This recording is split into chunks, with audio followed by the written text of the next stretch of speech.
Cara, e aí? Saúde espiritual. Seu livro, A Liberdade do Corpo, Alma e Espírito.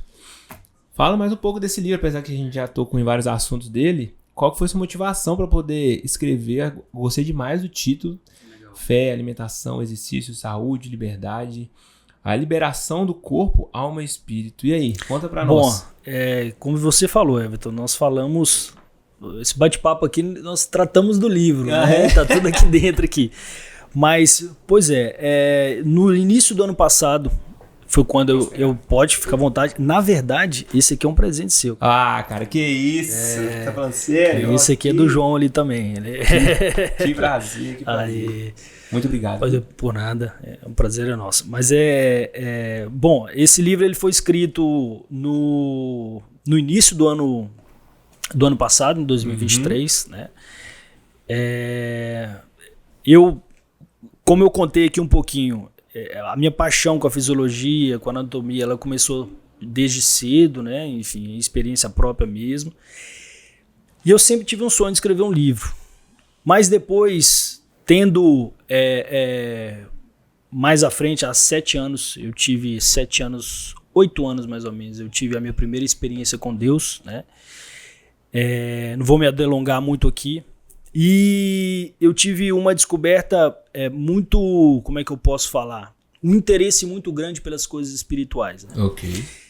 E isso me fez a estudar mais, principalmente as escrituras, né? A Bíblia. O nosso manual de vida, o meu manual de vida. E isso foi a cada dia me mostrando, abrindo os meus olhos para o cuidado que o ser humano precisa ter no corpo, na alma e no espírito. Às vezes a gente foca muito só num ponto e a gente esquece do que a Bíblia mesmo nos ensina, que nós somos seres triunos, né? Caraca, nós vamos ter que fazer outro podcast pra gente falar disso. Vamos lá. Em 1 Tessalonicenses 5:23, fala lá uma carta que o apóstolo Paulo fez à igreja de Tessalonicenses para que ela se cuidasse, né? Cuide do seu corpo, estou resumindo esse versículo, cuide do seu corpo, da sua alma e do seu espírito, mantenha ele íntegro e irrepreensível até que o nosso Senhor Jesus Cristo volte. E o que isso nos ensina, né? Quanto é importante para que a gente tenha de fato saúde, o cuidado com o corpo, da alma e do espírito. O que a gente vê hoje em dia? Muitas pessoas com um corpo lindo, forte, tudo, mas com a alma doente, né? A mente não está legal.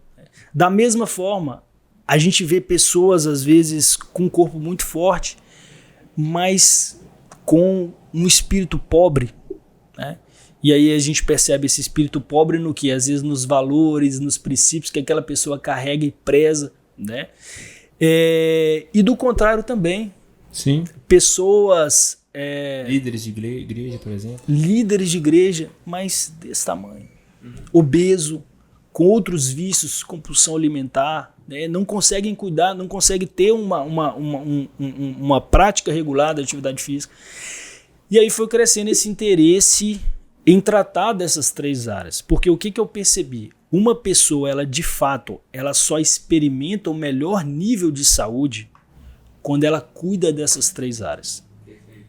Quando ela cuida do corpo, nós falamos aqui, né, dos 3 pilares do corpo, e eu resumo isso no equilíbrio do corpo, que é o descanso, a alimentação e o exercício, mas também quando ela cuida da alma e também quando ela cuida do espírito.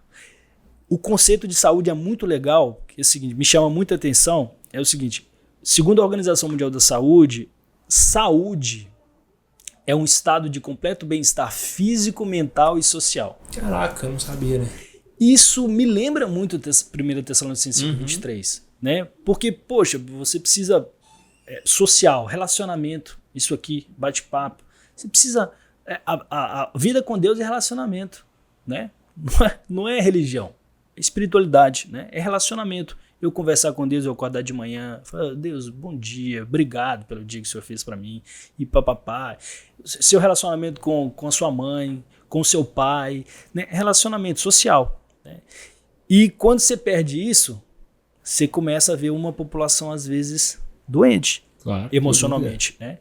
E também do corpo, e também do físico, do mental, e por aí vai. Então deixa tem uma pessoa toda numa ilha cheia de comida, para ela comer o quanto ela quiser, bebida, ela eventualmente ela vai morrer. Pouco tempo depois ela vai morrer. Vai ser ótimo no início, né? Naquele momento ali, os minutos ali. Depois ela vai acabar morrendo porque nós precisamos socializar. Exatamente. Então, saúde é um estado completo, é um bem-estar, né? É um estado de completo bem-estar físico, mental e social. E isso me lembra muito o cuidado do corpo, da alma e do espírito. Então, isso me fez, poxa, eu preciso construir esse livro, né? Exatamente para abrir os olhos de quem, né? Das pessoas ao meu redor, no sentido de que saúde vai além. Não é só eu vou para academia, eu alimento bem, tudo isso é muito importante. Mas também um cuidado com a alma é importante. Às vezes eu estou com a mente muito confusa, ansioso. Por que não procurar um terapeuta? Claro. Né? Um psicólogo para expor. Freud falava que se você não fala, o corpo fala. Sim. Né? Então, de alguma forma, se o cara está aqui com a mão, passando na cadeira, né? E hoje em dia a ansiedade virou uma moda, né? É difícil achar quem não tem uma ansiedade patológica, né? Mas por quê? Porque às vezes não vive algumas coisinhas que são... A gente conhece, sabe, né? Por exemplo, alguém já deve ter falado para você que o psicólogo é importante, mas na hora que a gente vive uma realidade de uma doença emocional, todos nós somos vulneráveis a isso, ou algum problema psicológico, ou dificuldade de resolver algum problema, alguma questão pessoal, íntima, a gente não procura o psicólogo. Não trata isso. Na verdade, só deixa só para poder cobrir o sol com a peneira, depois que já tá tudo lascado já. Eu sei isso porque eu também sou mentor de oratória. E as pessoas não procuram a comunicação quando tá tudo bem na vida. Elas só preocupam com a oratória quando já perdeu uma vaga de emprego, quando não perdeu uma vaga porque não conseguiu expressar sua opinião na reunião, quando perdeu uma pessoa que amava porque não conseguia chegar perto, quando deixou o casamento, a relação com os filhos, com os pais. Virou uma bola de neve. Né? Exatamente. Então é só aí que a pessoa começa a se preocupar e lembrar, que saber que existe a comunicação e tudo mais. Eu tenho uma rotina que eu faço, eu quero até saber qual que é a sua, para poder trabalhar corpo, mente e espírito, corpo, alma e espírito.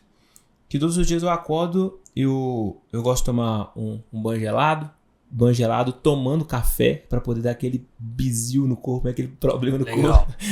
Enfim, para poder despertar. Em seguida eu vou rezar meu texto. Dopamina, né? Pois tirar a dopamina, na verdade. Rezo meu terço, depois que eu rezo o terço, faço minha leitura e depois eu vou pro CrossFit. Legal. Então, antes das 8 horas da manhã, eu já trabalhei corpo, mente e espírito. Legal. E já me coloquei em situações de forma deliberada, completamente desconfortáveis. Então, eu tô muito mais apto a lidar com os problemas que virão durante o dia. Isso é uma realidade, né, Everton? Se as pessoas colocassem isso em prática, ela teria um outro dia. Né? Até mesmo, como você falou, para lidar com os problemas do dia a dia. Sim. Hoje em dia, um desafio tão grande, e as empresas falam muito sobre isso, equilíbrio emocional, né? Controle emocional, essas coisas. E a gente só tem, de fato, o cuidado com o espírito vai fazer com que a gente tenha um melhor equilíbrio emocional diante dos desafios do dia a dia.